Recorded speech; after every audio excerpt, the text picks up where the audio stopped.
가끔 구름이 많이 끼겠고 강원 영서와 경북 동해안에는 비가 조금 내리겠습니다. 경기도와 경북 내륙 지역에서는 산발적으로 빗방울이 떨어지겠습니다. 내일도 전국이 다소 흐리겠고 충북과 경북, 강원 영서 지역은 오후에 곳에 따라 소나기가 오겠습니다. 오늘 밤부터 내일 오후까지 예상 강수량은 강원 영서와 충북 북부, 경북 내륙 지역에 5에서 30mm, 강원 영서, 경북 동해안에 5mm가량입니다. 일라디오 저녁 종합뉴스 아나운서 전주리 이광용이었습니다.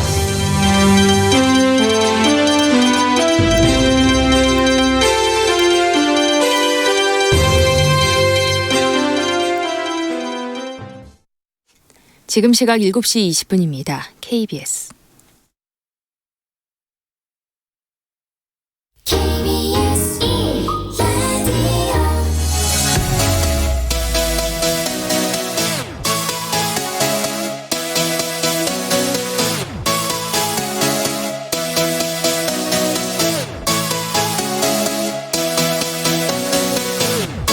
KBS 열린 토론.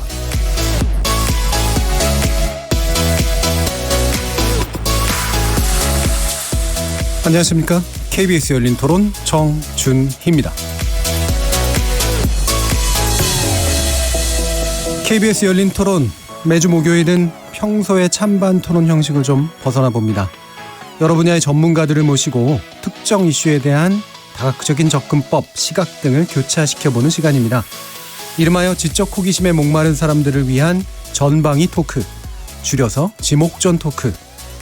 일부에서는 출연자 중 한 분이 골라주신 주제를 가지고 다양한 의견을 나눠보고 있는데요.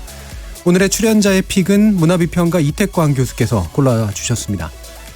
최근에 붉은 수돗물 사태가 이슬람 난민의 소행일 수 있다는 낭설을 보도한 한 언론의 사례는 우리로 하여금 난민 문제를 대하는 자세를 되짚어보게 합니다.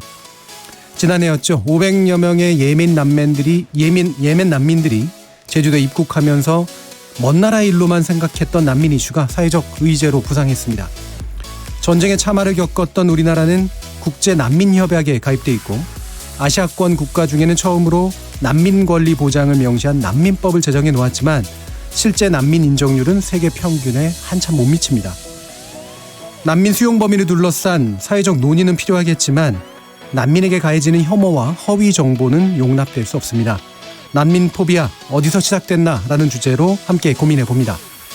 이어서 제작진의 픽은 팝의 황제 마이클 잭슨 사망 10주기를 맞아 김태훈 팝 칼럼니스트를 모시고 마이클 잭슨 10주기 끝나지 않은 이야기라는 주제로 마이클 잭슨의 발자취를 쫓아봅니다. 애청자 여러분들도 함께 그의 음악을 추억하는 시간이 되었으면 합니다. KBS 열린 토론은 여러분들과 함께 만듭니다. 청취자분들도 지목전 토크 함께 해주시면서 오늘 주제에 관련해 다양한 의견 보내주시기 바랍니다. 토론에 참여하실 수 있는 방법 안내해드리겠는데요. 문자로 참여하실 분은 샵 9730 누르시고 의견 남겨주시면 됩니다. 단문은 50원, 장문은 100원의 정보 이용료가 붙습니다. KBS 모바일 콩, 트위터 계정 KBS 오픈을 통해서도 무료로 참여하실 수 있습니다. 청취자 여러분이 KBS 열린 토론의 주인공입니다. 청취자 여러분의 열띤 참여 부탁드리겠습니다. KBS 열린 토론 지금부터 출발하겠습니다. 살아있습니다. 토론이 살아있습니다. 살아있는 토론, KBS 열린 토론. 토론은 라디오가 진짜입니다. 진짜 토론, KBS 열린 토론.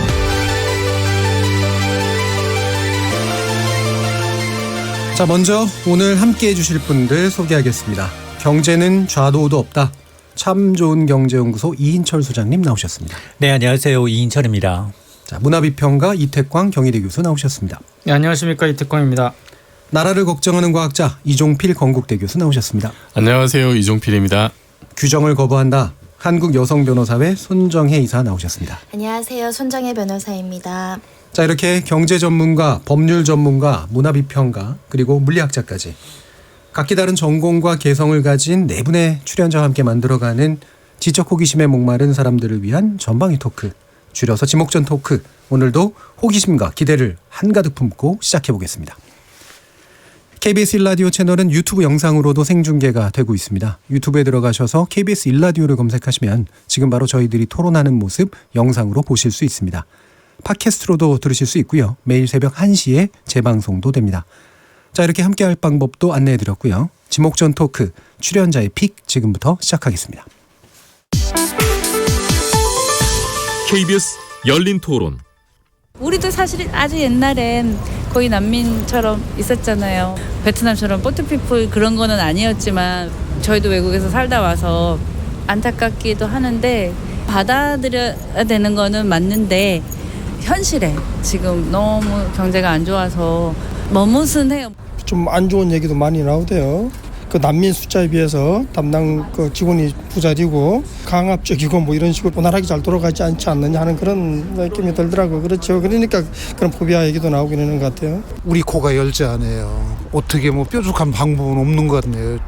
생각만 하고 있는 상태에서 오니까 당황스럽다고 생각도 들어요.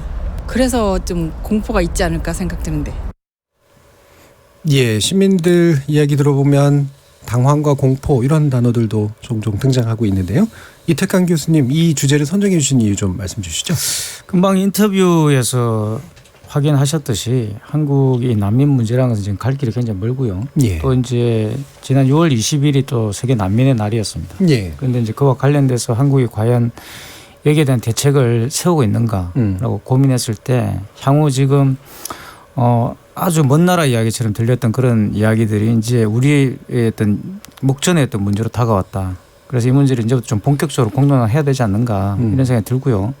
특히 인구 감소가 본격화되고 있고요. 지금 2021년부터 사실 실질적으로 학령 인구가 줄어들어서 대학의 존립이 지금 어떻게 될지 알 수 없다라는 이야기가 전문가들 사이에 나오고 있는 마당에 이 난민 문제라는 것은 지금 단순하게 우리가 수혜를 준다라는 입장을 떠나가지고 함께 살아가는 어떤 지구촌에 인류로서의 어떤 그런 사명감들 또는 그런 인류들과 함께 어울려 살아가야 되는 어떤 그런 보편적 가치를 지향하는 대한민국 국민으로서의 어떤 그런 삶이라든가 이런 것들이 좀 교육의 내용이라든가 또 우리 삶을 살아가는 지표가 돼야 되는 거 아닌가 이런 생각이 들어서 이걸 정해봤습니다. 예.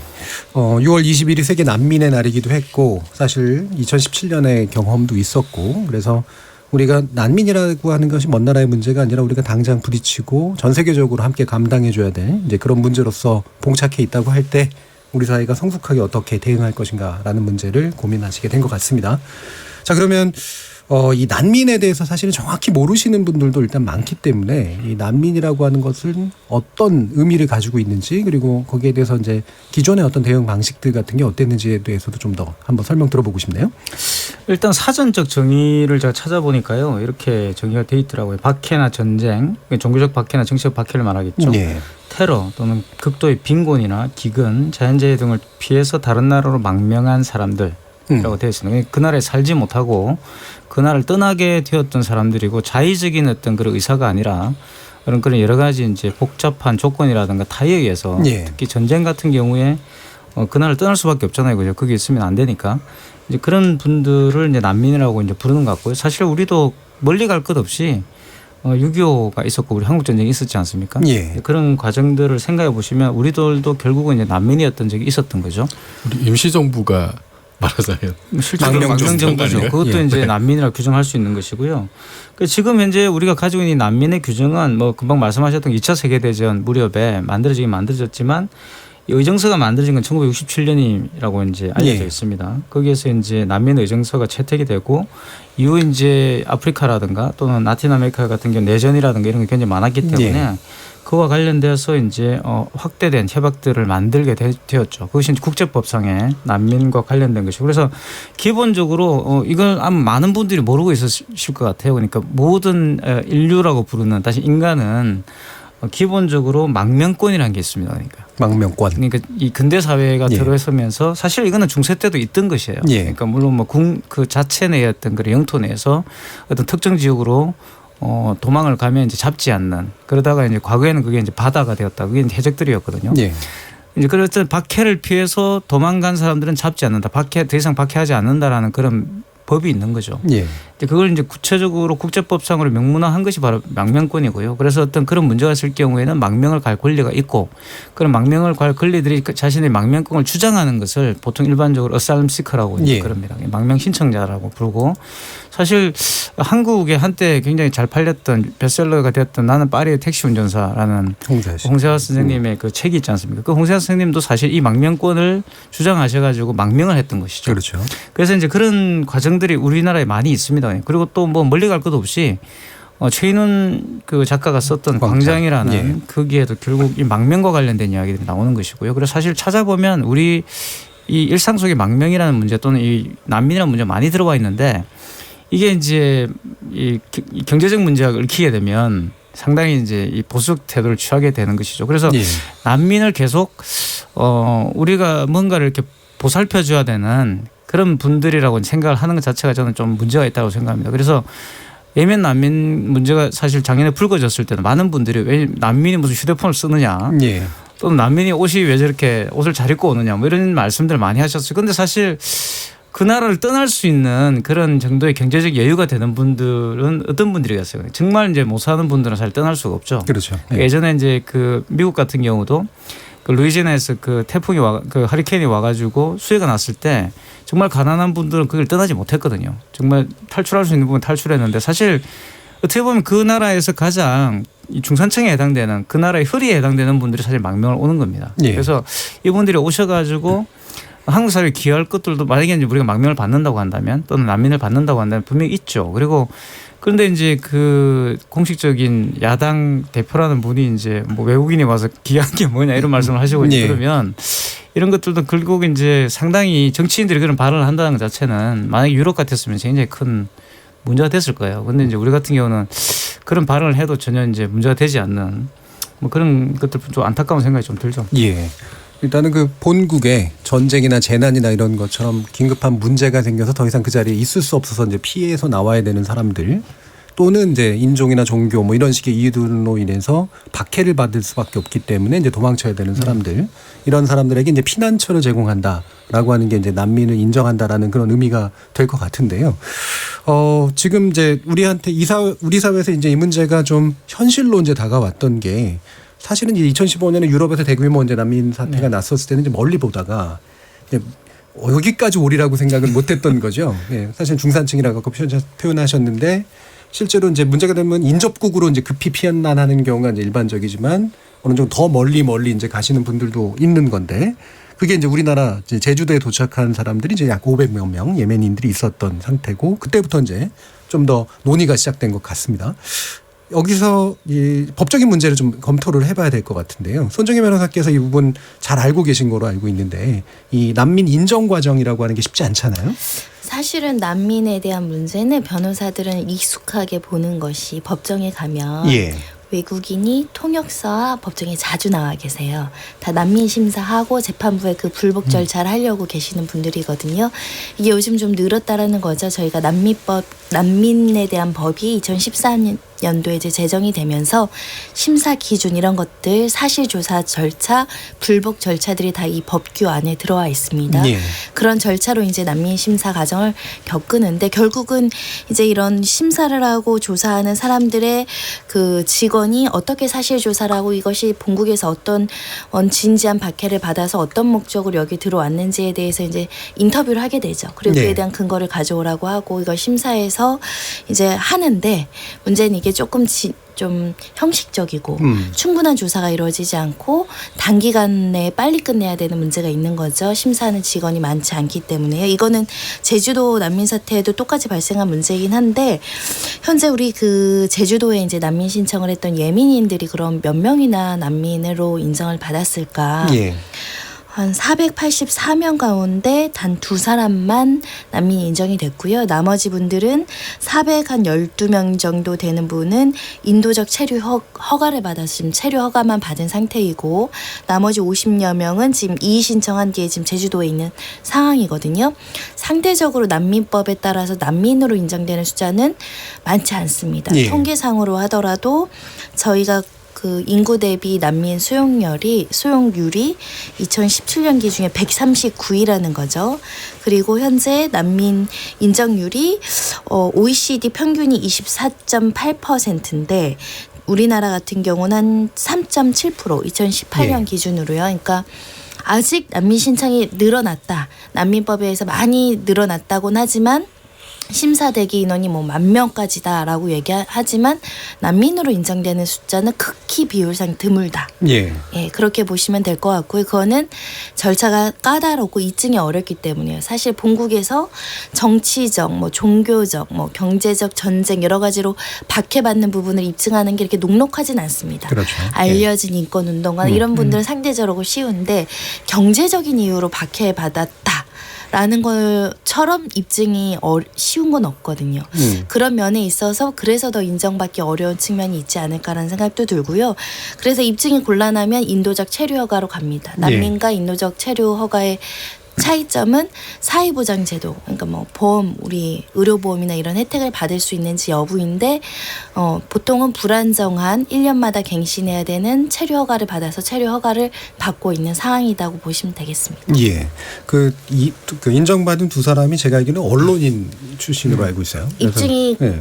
입증이 상대적으로 쉽죠. 근데 예. 일반인 같은 경우는 그 나의 삶의 그 경적을 다 증거 자료로 제출하는 것이 현재 또 그 나라로 갈 수도 없잖아요. 그렇죠. 그런 면에서 좀 어렵다라고 보시면 되겠습니다. 언론인들 같은 경우 특히나 이제 그 세계 뭐 이제 기자협회라든가 뭐 이런 데서 되돌려 보내면 아마 상당히 문제로 삼을 겁니다. 그래서 아마 그런 부분도 좀 인정이 되지 않았을까 싶은데 원래 이제 이 업무를 주관하는 데가 UNHCR이라는 곳인데요. 국제연합 난민 고등 판무관 사무소 아마 들어보셨을 거예요. 이런 이야기가 나오는데 판무관들이 이제 와서 심사를 하게 되고, 근데 궁극적인 솔루션은 사실은 본국으로 돌아가는 겁니다. 그렇죠. 본국을 안정화시키고. 거기로 돌아가는 것이고 그게 굉장히 성공한 나라가 우리나라죠, 사실. 역설적으로 말하면. 그래서 사실 이런 문제들은 결국 본국을 안정화시키고 경제 부흥을 시켜가지고 그쪽으로 다시 난민이 돌아갈 수 있도록 하기 위한 그런 조처라고 생각을 해야 되는 것이죠. 그렇지 않을 경우에 이제 이 제3국으로 보낸다든가 우리 광장에 나왔던 것처럼 소설에 나오는 것처럼 아니면 그 비호국에 이제 안착시키는 그런 방식이 있는데요. 이제 비호국에 안착시키는 것도 굉장히 큰 문제가 되는 게 이게 사실 값싼 노동력이 되는 것이거든요. 제가 영국에 있을 때 그 이제 체코 대사가 있었는데 그냥 전직 체코 대사죠. 그런데 이제 박해를 받아가지고 다시 돌아가지는 못하는 겁니다. 체코가 그다음에 공산권 국가였기 때문에 그분이 영국에 남아서 이분이 대사인데 대사까지 했던 그런 분이었는데 유리창 닦기를 하셨어요. 19년 동안. 근데 굉장히 유머러스 하신 분인데 내가 19년 동안 유리창 닦기를 아마 대사 중에서 가장 유리창을 잘 닦을 것이다 이런 농담을 한다는 그랬지만 상당히 그 개인으로서는 굉장히 슬픈 그거죠. 그리고 또 전체로 보더라도 굉장히 손실이잖아요. 그러니까. 그래서 그런 부분들 생각했을 때 반드시 난민이 와가지고 우리의 어떤 지분을 빼앗아갈 것이다 이런 것들은 약간 상당히 좀 과장된 공포라고 저는 생각합니다. 뭐 이주 노동자라든가 뭐 이제 불법 체류자라든가 또 이런 거하고 구별을 해서 바라봐야 되는 문제인데 그게 혼용돼서 지금 섞이는 그런 문제가 좀 있죠. 좀 특별한 케이스를 이제 말씀드리자면 과학의 역사에서 이 난민 과학자들이 역사를 바꾼 엄청난 일들을 했었거든요. 뭐 2차 대전 때 나치를 피해서 이렇게 그렇네요.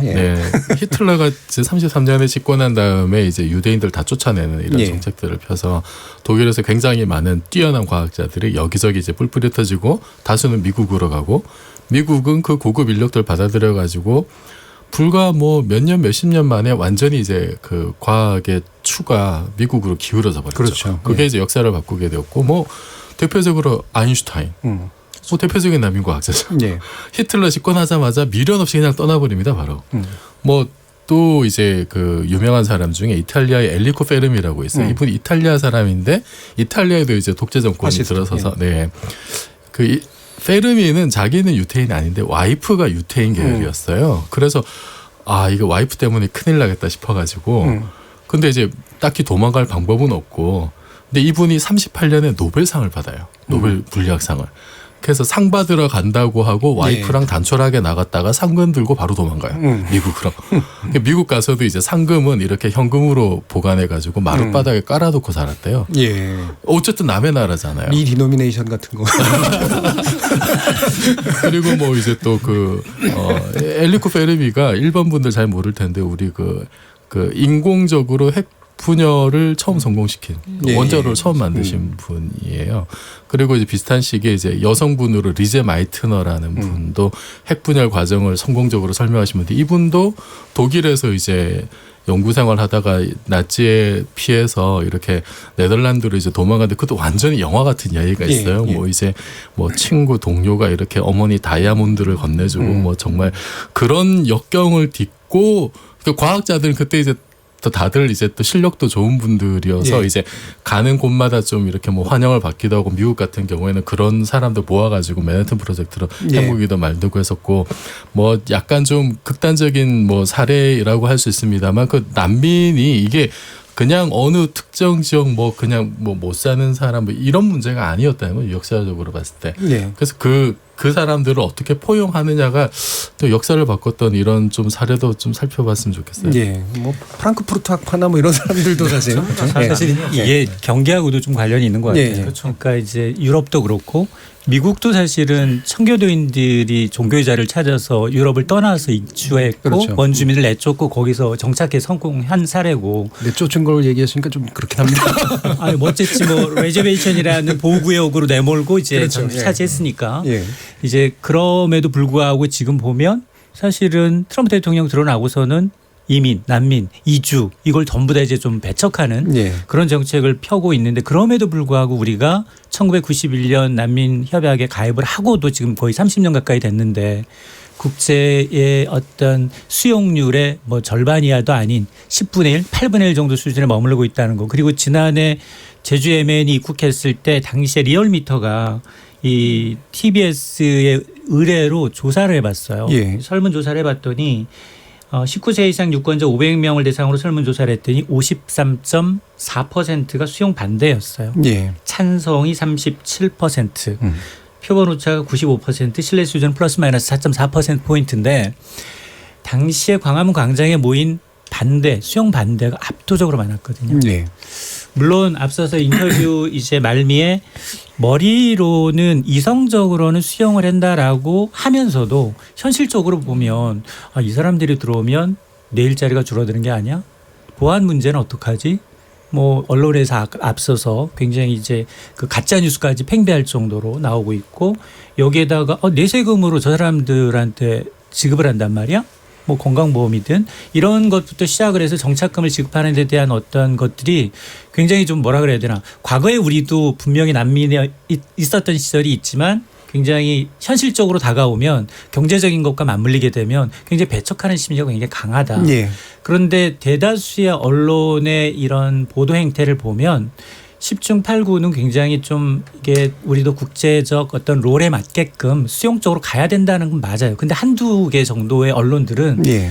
굉장히 부정적으로 가짜 뉴스까지 양산하면서 이제 점점 이제 좀 쌓아버리는 거죠. 격을 좀 하는데 그러다 보니까 난민에 대한 거부감도 큰데다가 가짜뉴스까지 홍수처럼 나타나니 그런 난민들이 뭐 범죄율이 높고 그다음에 뭐 수돗물에다 뭘 타고 뭐 이런 식의 굉장히 이제 안 좋은 소식을 덧붙이다 보니까 이게 또 확장되는 것도 굉장히 순식간이더라고요. 예. 그러다 보니까 법적으로 미비한 것도 물론 있지만 이 시점에서 우리가 더 반드시 바로 뭐 수용해야 된다 안 해야 된다를 논의하는 게 아니라 이런 게 지금 당장 우리의 문제가 아니라고 해서 남의 나라 문제다라고 할 게 아니라 이미 뭐 지난해부터 이제 굉장히 기하급수적으로 늘 수밖에 없고 앞으로 환경이 그게 뭐 종교적인 자유든 아니면은 뭐 전쟁이든 예. 여러 가지 이유에서 난민은 말할 수밖에 없으니까 이 차제의 난민을 어떻게 이제 수용할 것인가, 수용한다면 이를 어떻게 관리할 것인가 이런 부분에 대한 어떤 사회적 공론화하는 장은 좀 마련될 필요는 있어 보입니다. 예. 이게 뭐 단순한 이제 찬반 토론이나 이제 이런 식으로 가기보다는 그래서 이걸 현실로 인정한 상태에서 어떻게 우리가 어떤 역할을 잘할 것인가라는 문제로 가는 것이 맞아 보이긴 하는데요. 그래서 말씀처럼 이제 이게 쓸데없는 공포감이나 잘못된 정보들을 일단 걸러내는 작업이 이제 제일 중요하다고 보여지는데 아까 모두에서도 말씀드렸던 것처럼 이게 붉은 수돗물 사태가 뭐 한 이슬람 난민에 의해서 저는 이슬람 난민을 어떻게 찍어서 얘기를까지 했는지 싶을 정도로 약간 이게 또 언론 보도가 됐다는 것도 이제 상당히 좀 놀라운 일이란 말이에요. 이 부분 그렇죠. 굉장히 저는 충격을 받았어요. 그게 뭐 처음에 저는 뭐 어디 그런 인터넷 카페 사이트 같은 데 올라온 그런 소문, 루머 뭐 이런 내용인가 싶어서 이렇게 봤는데 정식 기사였어요. 그래서 예. 굉장히 저는 충격을 받았고 사실 그런 식의 어떤 보도들이 만약에 나오게 된다면 사실 굉장히 큰 문제가 되는 거죠. 그게 이제 언론들이 책무를 다한다고 이제 말할 수가 없는 것이고 그리고 또 그 인철 소장님 지적하셨던 것처럼 일반적으로 이 문제는 경제적 문제하고 결합이 굉장히 되어 있습니다. 그러니까 일반적으로 반난민 정서들은 중산층 이상보다는 이제 그 밑에 있는 노동자나 노동계급들 쪽에서 더 이제 심하게 이제 그게 반발이 일어날 수가 있어요. 예. 이제 그런 문제들이 사실 언론들이 사실은 조금 이제 그런 문제를 신경 써서 보도를 해야 되는데 그랬고 사실 그거는 완전히 일단 이슬람 난민이 우리나라에 있는지도 지금 알 수 예. 없는 거 아니겠어요? 제가 금방 그 손 변호사님 말씀하신 것처럼 한국에 난민 인정이 거의 안 됐는데 그렇죠. 예. 이슬람 난민이 어떻게 들어와 있겠습니까? 그러니까 일반적으로는 그런 분들이 이제 공부하러 갔다가 시리아 같은 경우 예. 그런 경우인데 돌아가지 못하고 전쟁이 나니까 여기 남게 된 그런 학생들이 많이 있어요. 예. 그런 분들 같은 경우 돌아가고 싶죠. 그런데 이제 돌아갈 수 없기 때문에 남아 있는 것이고, 근데 그런 분들이 그런 보도를 보게 되면 얼마나 섬뜩하겠습니까? 그러니까. 예. 그러니까 본인들이 사실 여기 체류하고 싶어 체류하는 것도 아닌데 돌아갈 수 없는 상황인데 이제 그런 식의 어떤 보도가 나와서 마치 시리아 이 난민들이 이런 소행을 했다라는 식의 어떤 이야기를 한다는 것 자체가 굉장한 공포감을 조장하게 되죠. 그런 분들에게는. 상당히 위험한 게 실제로 관동 대지진 때 그러니까. 그렇죠. 예. 조선인이 우물에 독 탔다. 아주 이거 오래된 가지고. 얘기도 아니고 우리가 지금 그거 가지고 일본이 거기에 대해서 뭐 진상이나 이런 거 제대로 예. 인정하지도 않고 있는 상황이잖아요. 우리가 여전히 피해를 보고 있는 건데 우리가 다시 좀 그런 가해자의 위치에 올라서는 게 아닌가 이런 걱정이 되기도 하고 물론 마이너한 언론이었다고는 하지만 그거를 뭐 포털에서 갖다 쓰고 이거는 자체적으로 좀 정화가 돼야 되는 일이 아닌가 싶은데 오히려 이걸 조장하는 쪽으로 가서 저는 굉장히 걱정스럽고요. 저는 난민 문제에 대해서는 국민들이 우려하는 바를 저는 나름 이유가 있다고 봐요. 그럼요. 예, 이유가 있고 그래서 그거는 좀 귀 기울여 들어야 된다. 왜냐하면은 그냥 갑자기 그냥 뭐 이렇게 뭐 범죄에 대한 공포라든지 뭐 일자리 이게 없다가 생긴 건 아니거든요. 예. 우리가 그냥 난민 없이도 우리 대한민국 사회에서 우리 국민들끼리 겪는 여러 가지 문제들이 또 있잖아요. 그냥 예. 뭐 여성들이 뭐 집에 가는데 이상한 남자 따라서 집에 들어갈 이런 문제들이 사실 해결이 되지 않는 상황에서 뭐 이렇게 생김새도 다르고 문화도 다른 낯선 사람들이 온다라는 그 자체가 주는 공포감이 있거든요. 예. 그래서 이거를 뭐 그러니까 모른 척 해서는 안 된다고 보고 그러니까 이거를 다 같이 좀 그 공포감이나 어떤 그 혐오감이 극대화되지 않도록 좀 걸러내고 그리고 좀 합리적인 어떤 그런 좀 개선해야 될 지점들을 우리가 정확하게 집어서 좀 바꿔 나가는 계기가 돼야 되는데 예를 들면 이제 이런 거죠. 지금 예멘이나 시리아나 이런 데 대해서 그럼 예멘에서 무슨 일이 있었고 아니면 아프리카에 무슨 일이 있었고 이런 거 잘 모른단 말이에요. 예. 예전에도 우리가 다뤘던 주제 중에 이제 아프리카에 누가 가서 납치가 됐는데 프랑스에서 구해서 우리가 알게 됐잖아요. 우리 국민이 납치됐구나. 그러니까 지금 우리가 글로벌 시대에 살고 있다고 하면서 우리가 나름 또 세계 이제 중견국가고 선진국인데 그런데 전 세계에서 이렇게 어떤 일들이 있는지 잘 몰라요. 전문가들도 없고 1차적으로 그러면 예멘에서 어떤 일이 있어서 지금 이 사람들이 납치했는지 그럼 알 길이 없잖아요. 이제 해당 지역 전문가가 없으니까. 가장 먼저 해야 될 일은 그런 지역에 좀 전문가를 좀 많이 키워야 되고 언론에서도 그런 구체적으로 그 지금 지구촌에서 어떤 일들이 있는지 좀 심층적으로 왜 이 사람들이 이렇게 돼서 바뀌었는지 그런 정보를 좀 더 많이 공유하는 그런 성숙한 자세도 좀 필요하지 않을까 싶습니다. 예. 흔히 이제 언론이 그 당사자의 목소리를 반영하지 않는 거, 그다음에 맥락을 보도하지 않는 거, 이게 이제 이 난민 보도에서 흔히 나타나는 이제 그런 특징인데 또 일부 이제 그 말씀 나오는 것들 여기도 보면 우리는 이미 탈북자를 많이 받고 있기 때문에 그래서 실질적인 난민 인정률은 그보다 훨씬 높다 이런 식의 얘기를 하는데 손 변호사님 어떻게 보세요? 탈북하고 난민하고는 완전히 관점을 달리해서 봐야 될 문제가 아닐까 생각이 들고요. 난민이 없어도 우리나라의 불법 체류 문제, 그렇죠. 이주 노동자 문제는 계속 있을 수 있기 때문에 이 난민이라는 관점은 완전 인권 관점에서 세계적인 관점에서 판단을 해야 되는 거라서 외국인이 들어온다.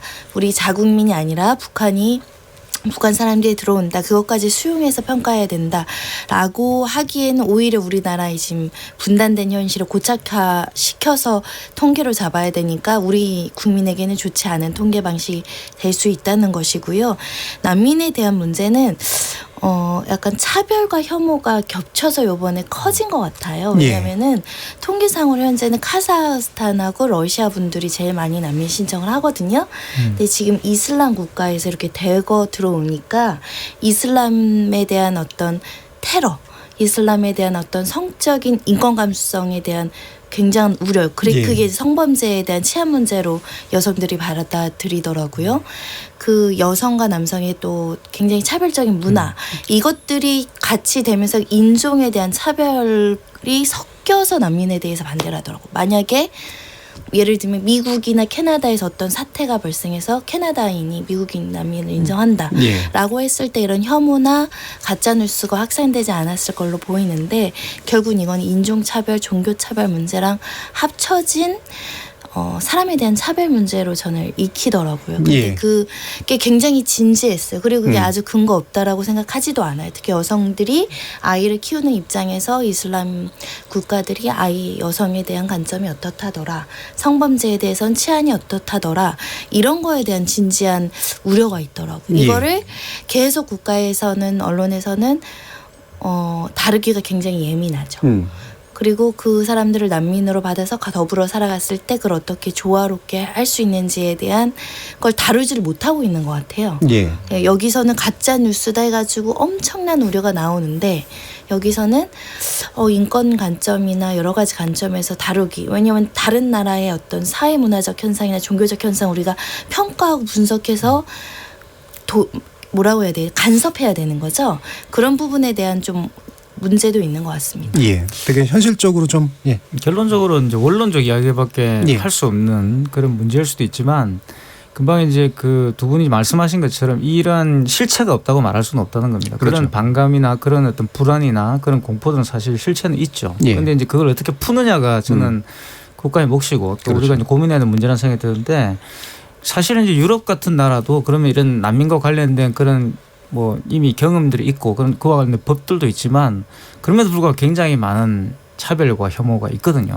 그리고 또 사실 마리 르펜 같은 그런 극우 정치인들 같은 또 이걸 이용해서 또 너희들에게 프랑스를 돌려주겠다 뭐 이런 이야기를 한다든가 그런 식의 어떤 이야기 또 설득이 돼가지고 상당히 많은 지지율을 획득하게 되고 사실 저는 이런 게 상당히 문제라고 봐요. 그러니까 정치인들이 이런 걸 이용해서 이용하는 세력이 언론들도 있죠. 역시 약간의 어떤 그런 어떻게 보면 다루기 민감한 문제이기 때문에 어느 편 한쪽 편을 들어서 뭔가 이렇게 주의를 끌려고 하는 그런 식의 포퓰리즘이 작동하면은 이 문제는 영원히 해결되지 않는다는 것이죠. 하지만 이 문제를 해결해야지만 제가 볼 때는 우리나라가 조금 더 이제 성숙한 또는 더 나은 어떤 사회로 갈 수 있는 길이 열린다고 저는 생각하고 이 문제가 말씀하셨던 건 여성 차별이라든가 장애인 차별이라든가 지역 차별이라든가 이런 거 다 결합이 되는 겁니다. 이게 그냥 난민이라는 문제로 그냥 옮겨가는 것 뿐이죠. 그런데 이게 이제 이 문제를 해결하지 못하면 과연 이제 우리에게 조화롭게 살 수 있는 삶의 어떤 기회가 올 것인가 이런 것도 굉장히 의문이 된다는 거죠. 아니 저도 이제 유럽 정치인이 외국인 노동자 차별하는 발언을 듣고 이분들이 이제 그 현 정부나 이렇게 비판하는 내용이 너네는 계속 편가르기만 한다. 적폐청산한다면서 이런 얘기를 많이 하는데 정작 본인은 대놓고 이렇게 편가르기 하는 게 너무 좀 어리둥절했고요. 저는 그 옛날에 그 율리우스 시저가 이렇게 갈리아 정복하고 이렇게 막 하면서 정복하고 속주로 만들었던 지역의 사람들한테 로마 시민권을 다 줬거든요.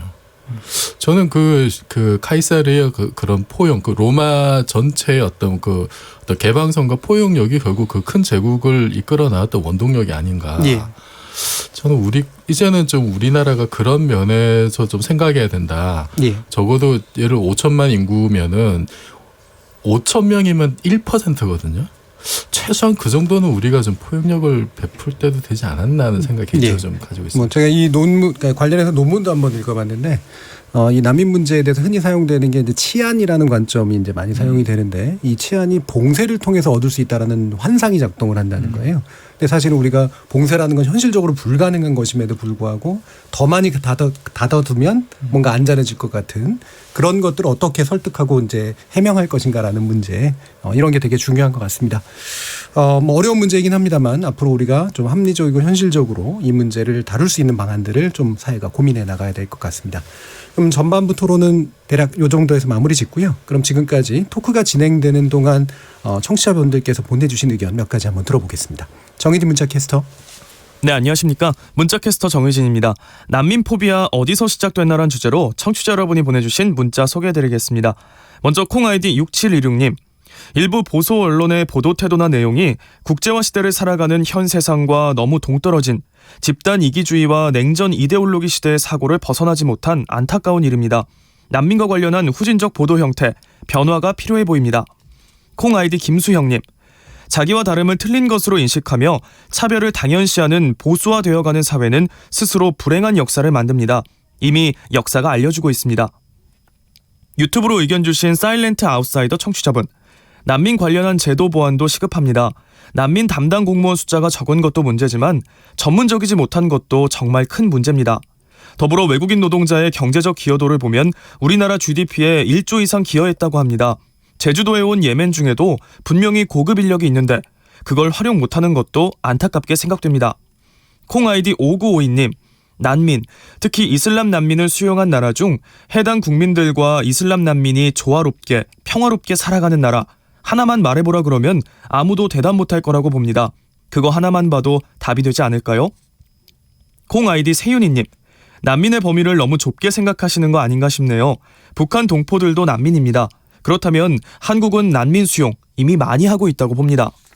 유튜브로 의견 주신 황기정 청취자분. 힘든 처지에 놓인 난민들 인도적으로 우리가 도와주어야 한다고 생각합니다. 제주에 살고 있는 황목수입니다. 정준희 진행자님 화이팅 하세요 해주셨고요. 콩으로 의견 주신 피오나님. 무조건적인 난민 혐오나 무조건적인 난민 수용이 아니라 우리나라 현실에 맞는 난민 수용 방법을 진지하게 머리를 맞대고 고민해야 할 것 같습니다. 라고 보내주셨네요. 네, KBS 열린 토론 지금까지 문자캐스터 정의진이었습니다. 자, 그러면 청취자분들 의견도 잘 들었고요. 후반부 토론 가기 전에 손정혜 변호사님은 여기서 먼저 인사를 드려야 될 것 같습니다. 이유는 나중에 말씀드리겠습니다. 네, 감사합니다. 먼저 가겠습니다. 네, 다음 주에 뵙겠습니다. 자, 청취자들의 직접 참여로 이루어지는 묻는다, 듣는다, 통한다. KBS 열린 토론.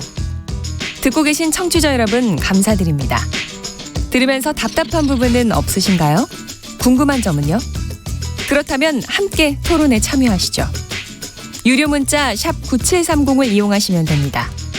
단문은 50원, 장문은 100원의 정보 이용료가 있습니다. 스마트폰 어플리케이션 KBS 모바일 콩을 통해서도 무료로 참여하실 수 있습니다. KBS 열린 토론은 언제나 열려 있습니다. 듣고 계신 KBS 열린 토론은 매일 밤 1시에 재방송됩니다. 마이클 잭슨이 그냥 혼자 1인으로서 활동했었을 때도 대단하다고 생각하지만 잭슨5라고 이렇게 어렸을 때부터 그때부터 좀 남다르지 않았나? 팝의 황제이기도 하고 아직까지 불려지는 것 자체가 대단한 부분이라고 생각합니다. 많이 들었던 거는 힐 더 월드였던 것 같아요. 한 시대를 풍미했던 사람이고 그 음악으로서 되게 감동도 받았던 사람도 되게 많기 때문에 마이클 잭슨은 세계의 팝의 역사의 한 페이지를 장식하는 아주 훌륭한 가수지요. 정말 멋진 문워크. 저는 지금도 이 마이클 잭슨의 빌리진 거의 매일 한 번씩 듣습니다. 제가 초등학생 때 한창 그 마이클 잭슨의 노래가 유행을 했었는데요. 마이클 잭슨의 빌리진의 노래에 맞춰서 안무를 짰던 기억이 있어요. 그리고 이제까지 해오지 않았던 리듬을 개척한 음악가면서도 대중들의 여러 같은 사랑을 받았던 마이클 잭슨이 얼마나 천재적이고 또 곡도 잘 쓰고 무대에서 퍼포먼스가 얼마나 대단한지 알게 돼가지고 관심 있게 찾아 듣고 했어요. 폭 넓기도 하고 사회적인 메시지를 담고 있는 게 굉장히 많은 것 같아요. 그 마이클 잭슨의 Loving You라는 곡이랑 Rock With You라는 그 두 개를 진짜 좋다라고 생각을 해서 지금도 즐겨 듣는 노래예요.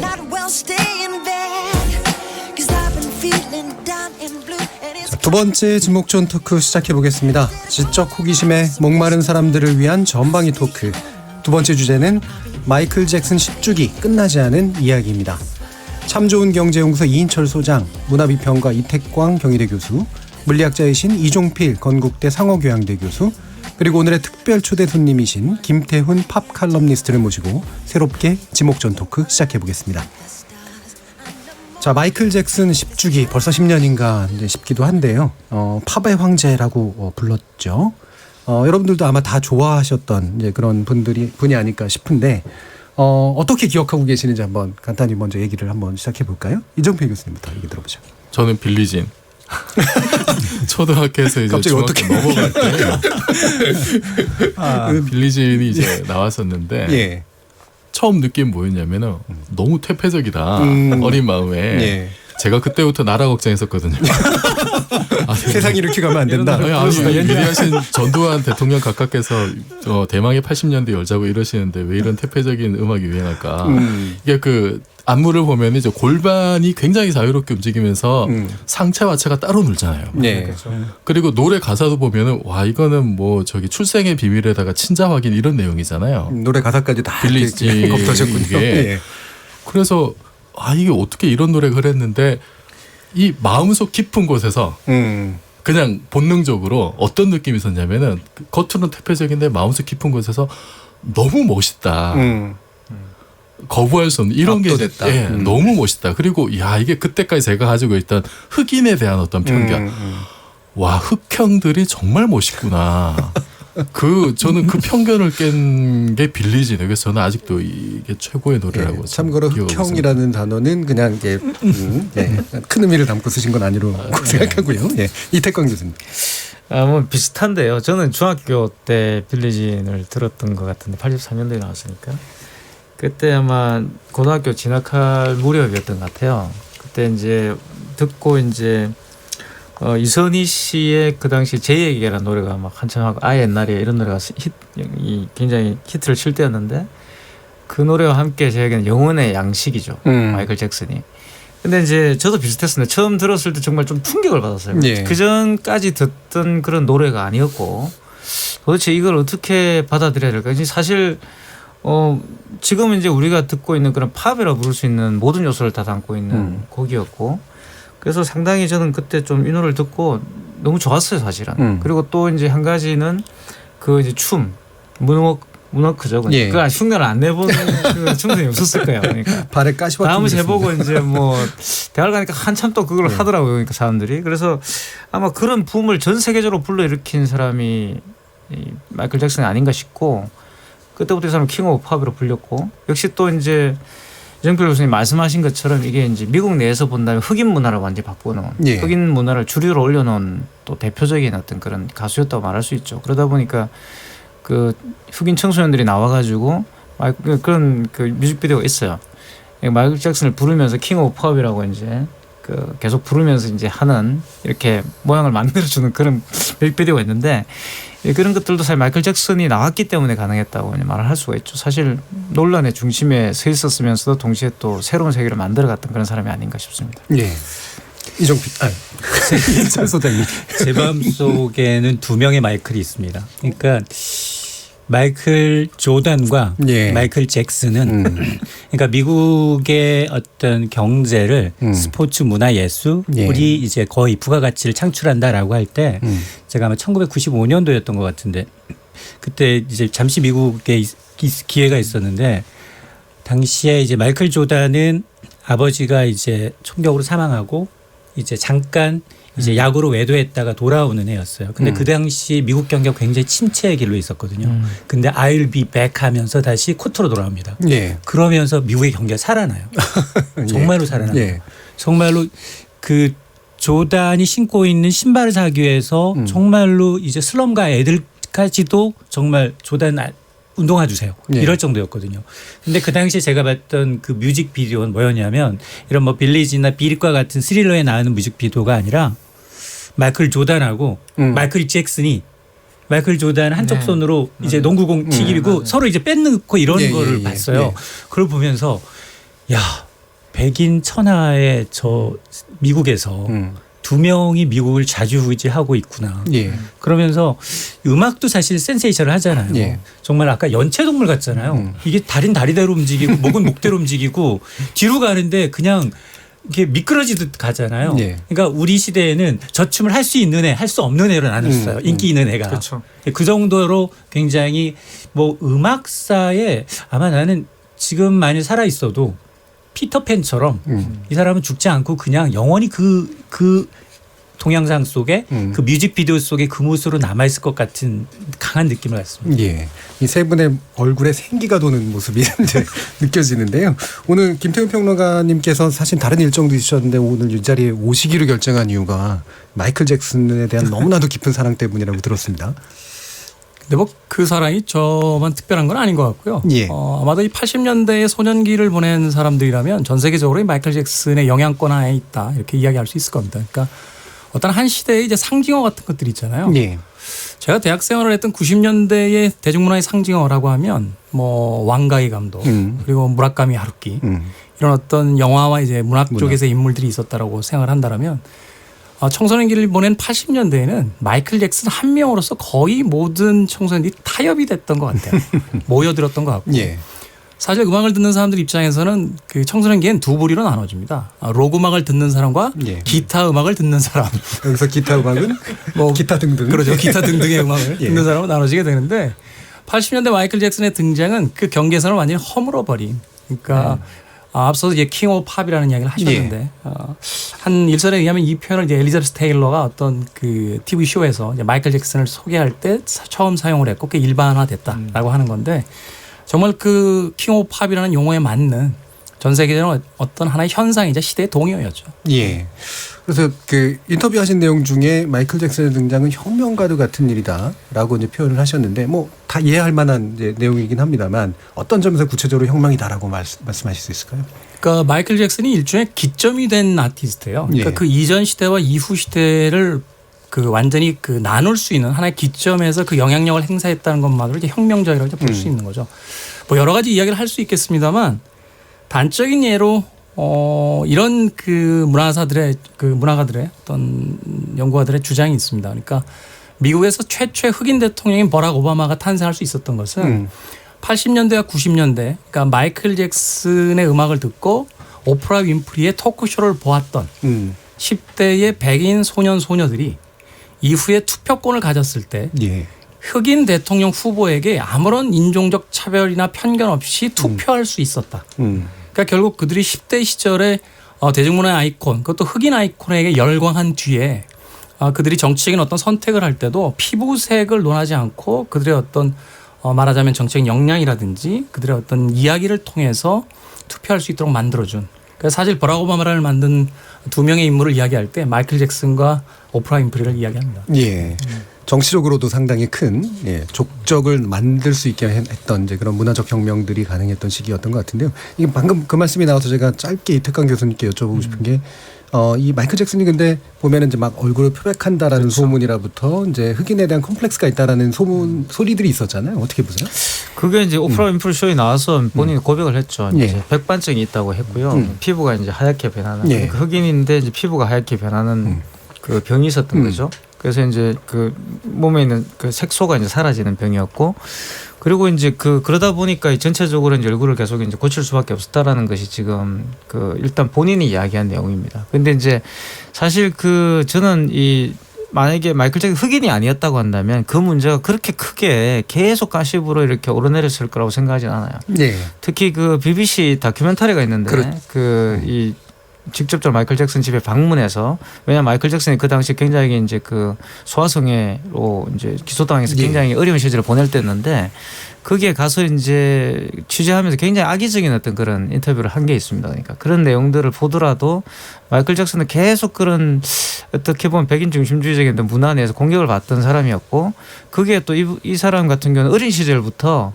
이 연예인 활동을 했기 때문에 사실 굉장히 사회성이 떨어져요. 그러니까 실질적으로 결혼 생활도 성공적이지 못했고, 그래서 이제 그런 부분들이 계속 이제 이 우리가 말하는 황색 저널리즘의 사냥감이 먹잇감이 되었던 거죠. 그래서 굉장히 이제 불행하고, 그렇지만 또 이제 마치 우리 진행자님께서 이제 피터팬이라 그랬는데 피터팬 팅커벨만 있으면 살아남잖아요.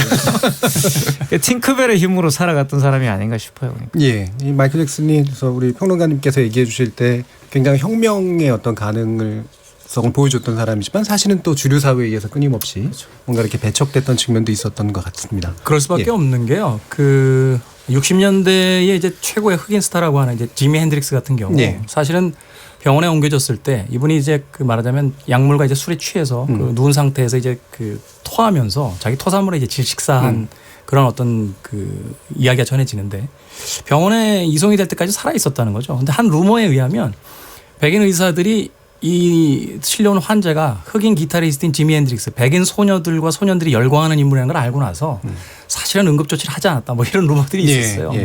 그러니까 이 팝 역사에서 사실은 흑인들에 대한 공격이 굉장히 많았습니다. 사실은 분리시켰고 좀 이따 이야기하겠습니다만 MTV 같은 이 뮤직비디오를 전문적으로 틀어주는 채널에서도 마이클 잭슨 이전까지는 사실 흑인들의 음악을 거의 틀지 않을 그런 어떤 일들이 있었거든요. 그런데 사실 50년대 엘비스 프레슬리부터 현재까지 어떤 전체 팝 음악에서 가장 당대를 대변하는 뮤지션들, 아티스트를 이야기하면 다 백인들이에요. 엘비스 프레슬리, 60년대 비틀즈, 뭐 70년대에 뭐 디스코도 있었지만 결국 디스코 음악을 사용해서 슈퍼스타가 된 비지스라는 그룹은 백인들이었고 그리고 90년대에 힙합이라는 흑인 음악이 주류로 들어왔지만 결국 에미넴이라는 백인 스타에 의한 것들이었고 2000년대에도 뭐 이런 흐름들은 꾸준히 이어지는데 유일하게 80년대 마이클 잭슨만이 이견이 없는 단 한 명의 흑인 스타였습니다. 그러니까 사실은 보수적인 미국 사회에서 이 자신들의 어떤 아이들을 열광시키고 있는 흑인 뮤지션에 대한 어떤 반대적인 악감정들이 분명히 작용했다라고 볼 수 있는 거죠. 그래서 이 노래 얘기가 아까 잠깐 나는 빌리진에 대해서 이제 이종필 교수님하고 이태강 교수님이 제일 좋아하는 노래를 이제 찝어주셨었는데 이인철 소장님은 어떤 노래이실까요? 저는 물론 뭐 빌리진도 좋고 스릴러에 담겨 있는 것들이 다 좋죠. 근데 이제 저는 비리지라는 걸 보면서 요즘 뭐 BTS 그러면 칼군무 뒤에 혼자만 빌리진은 정말로 와 저런 사람이 있구나. 가수로서 저런 그런 이제 자기가 작사 작곡 노래 거기다가 안무까지 혼자 다 프로듀싱을 할 수 있는 사람이 있구나. 이거를 깨우쳤다면 빌리진은 이게 뭐지? 이거는 뮤직비디오인가 뮤지컬인가 처음에 이렇게 칼군무하는 사람이 나오고 갑자기 막 그 갱스타 같은 사람들 알고 봤더니 그걸 직접 자기가 섭외를 해서 갱스타를 섭외를 해서 그 뮤직비디오를 찍는데 당시 15만 달러를 냈다는 거예요. 그러면서 이게 하나의 이제 퍼포먼스로 이제 이 보여주는 그러니까 지금까지는 듣는 음악이었잖아요. 오디오적인 음악을 듣는 음악으로 그리고 이제 좀 흑인 그러면 재즈라든가 소울 쪽으로 좀 접근했다면 이 락적인 부분으로 이제 좀 대중화하면서 좀 굉장히 관객 수를 넓힐 수 있었던 계기가 아니었나 해서 저는 그 음악 들으면 지금 내놔도 손색이 없는 것 같아요. 지금 들어도 지금 저렇게 만들 수 있나 싶을 정도인 것 같아요. 이게 제목이 비트잇인데 왜 삐레라 그래? 뭐 그러면서 저한테 친구들이 그러니까 사실 이 음악이 또 의미가 있습니다. 정치적으로도 그 레이건 행정부 시절에요. 낸시 레이건이 이제 마약 퇴치 운동을 할 때 Just Say No라는 이제 슬로건을 만들었었는데 그때 사용됐던 배경음악이 비릿이었어요. 그러니까 그만큼 단지 팝스타뿐만이 아니라 당대의 여러 가지 어떤 문화 전반에 걸쳐서 영향력을 가지고 있었던 그런 인물이라고 볼 수 있는 거죠. 이태강 교수님은 빌리진 들으면서 막 이렇게 그 이종필 교수님처럼 그런 생각은 안 드셨나요? 뭐 그런 것이 대표적이다. 뭐 제가 좀 대표적이었기 때문에 굉장히 저는 어쨌든 그 아주 특이했습니다. 그때까지 들어보지 못한 음악이었다는 생각이 굉장히 들었고 제가 그때 이상하게 근무시 들어가지고 재즈를 많이 들었었는데 보통 재즈가 이제 흑인 문화를 대표하는 음악이었잖아요. 근데 이제 흑인이 나와서 저런 희한한 음악을 할 수 있구나라는 생각이 들어요. 그때는 또 마돈나가 있었어요. 주변에. 마돈나보다 훨씬 낫구나 이런 생각을 좀 개인적으로 했어요. 요즘은 머다나라고 하더라고요. 그렇죠. 마다나라고 했어요. 김기덕 씨가 맨 처음에 했습니다. 그게. 미국 갔다 오시더만 그분이 마돈나라고 하시다가 갑자기 미국 다녀오시더만 미국 가니까 머다나라고 하는 미국인들이 못 알아요. 실제로 마돈나라고 못 알아요. 근데 그게 의미가 있는 게요. 그 재즈 뮤지션 중에 이제 마일스 데이비스라고 하는 대표적인 거물이 있는데 이분이 무슨 얘기를 했냐면 엘비스 프레슬리가 처음 등장했을 때 한 백인 청년이 위대한 흑인들의 유산을 다 도둑질해 간다. 로큰롤도 사실은 흑인 음악에서 출발한 거거든요. 정확히 그 반대쪽에 있는 인물이 마이클 잭슨입니다. 아까 비리 가져가는 이야기하셨습니다만 그 이 스릴러 앨범에 참여하고 그 이후에도 이제 수많은 앨범들 속에서 주요한 세션 연주 파티에서 백인 연주자를 굉장히 많이 썼어요. 그래서 의식적으로 이제 흑인 음악이라는 색깔을 지우려고 했고 대중적인 이제 백인들과 만날 수 있는 팝 음악으로서 이제 전환을 이루려고 했으니까 사실은 뭐 재즈를 들으시다가 마이클 잭슨으로 넘어오셨으니까 올바른 방향으로 오셨다고 할 수 있습니다. 그럼 김태균 평론가님은 어떤 노래를 꼽으셨습니까? 전 뭐 한 곡을 꼽기는 쉽지는 않죠.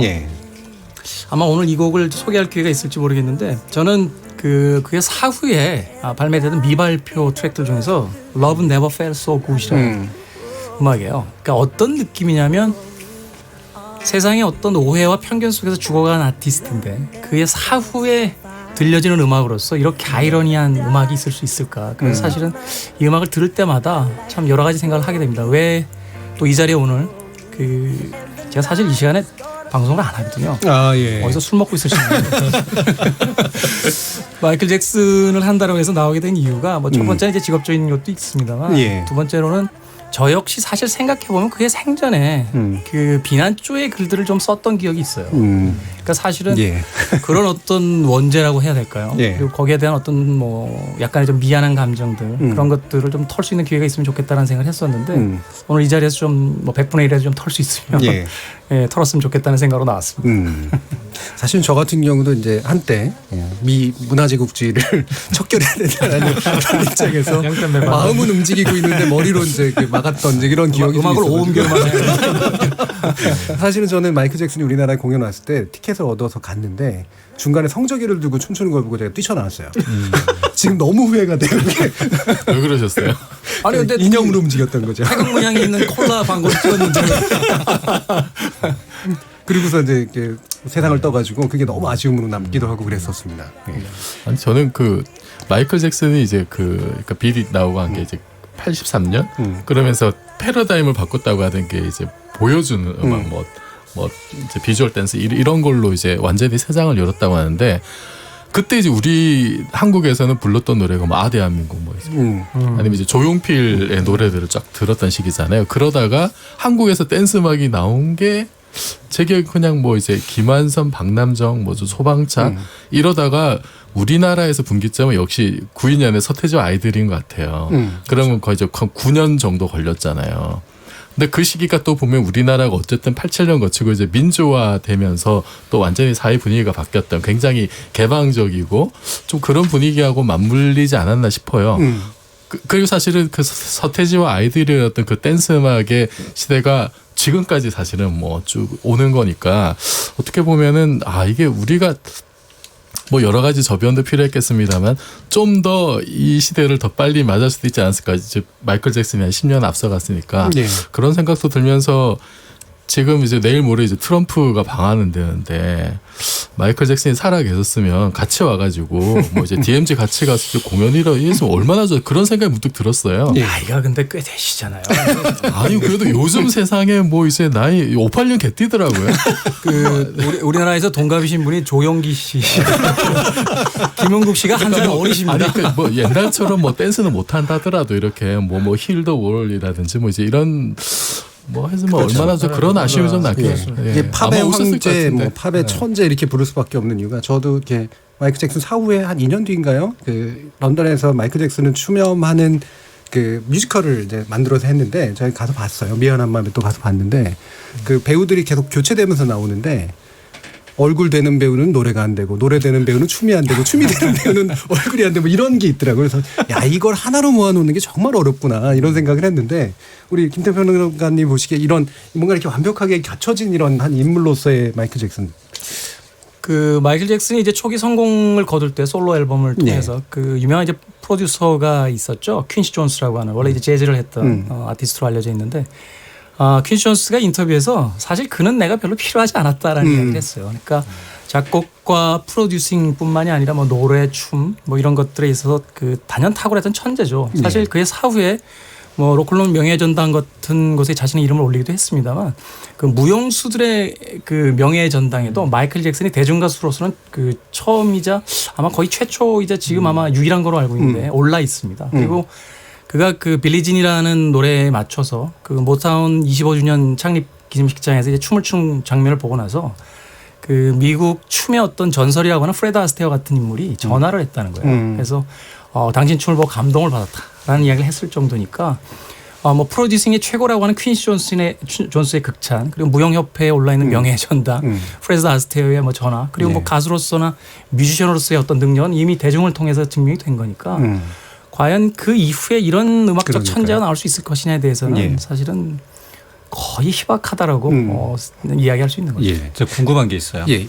근데 죽은 이제 가수들 가운데도 이게 음원은 저작권이 보호가 되잖아요. 예. 지금 아마 죽은 가수들 가운데 수입 1위로 계속 거론이 되고 있는데 그렇죠. 이 수입을 누가 관리를 해요? 도대체 아마 얼마고? 그 가족들이나 그 재단이 아마 있는 걸로 제가 알고 있는데 그리고 그 죽은 가수들 중에 최고가 아니라 살아있는 가수들 중에서 더 많은 수익으로 살아있는 가수들보다 또 더 많은 그걸 올리고 있죠. 아직도. 네. 또 이 마이클 잭슨이 이제 우리 사회에 또 굉장히 크게 남아있는 이미지 중에 하나가 위아더 월드잖아요. 네. 근데 또 마침 또 우리가 이제 그 세계로 나아가던 그런 시점이기도 하고 그러니까 이태강 교수님 그 시점에 대해서 어떻게 좀 보세요?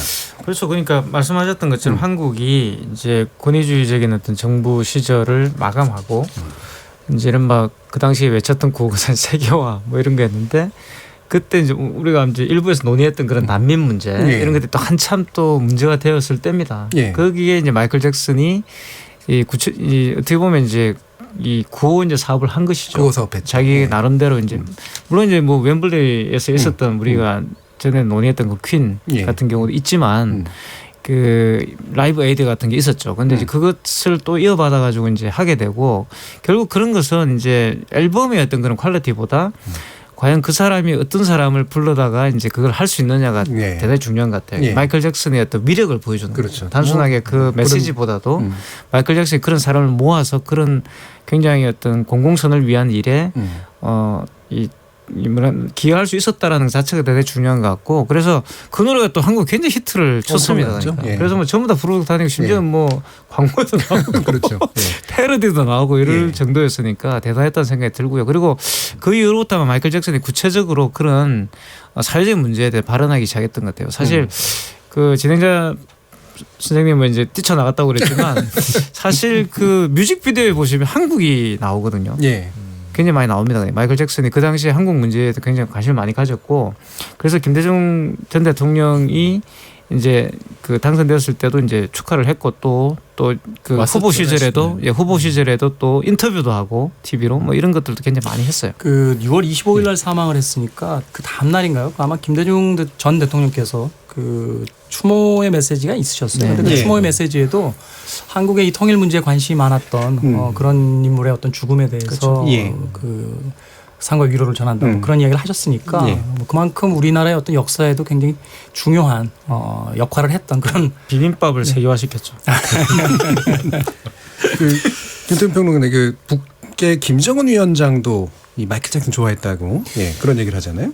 사실요, 이 마이클 잭슨이 북한의 김정은 위원장뿐만이 아니라 이 동구권을라고 소위 부르는 공산 그 체제의 국가에서 굉장히 문제거리였어요. 그러니까 그 공산주의 국가나 사회주의 국가를 이 개방하는데 천병의 역할을 했던 게 이제 대중문화였고 그 중에서 이제 제일 핵심적인 인물이 이제 마이클 잭슨이었거든요. 김정은 위원장의 뭐 유학 시절에 뭐 마이클 잭슨뿐만이 아니라 뭐 미키 마우스도 좋아했다는 이야기 듣고 데니스 로드맨과 친분 관계도 있는 그런 인물인데 뭐 동유럽에서는 그 굉장히 재미있는 일들이 많았던 게 서독 공연이 있었을 때 이 동독 정부가 긴장했다는 거죠. 이 장벽 그 당시만 해도 동서독이 나눠져 있었던 시절이니까 장벽의 근방에서 이제 공연을 한다는 걸 알고 나서 동독 청년들이 사실은 저 장벽을 이제 넘어가는 어떤 그런 일들이 벌어질까봐 사실은 굉장히 전전긍긍했다는 이야기도 있고요.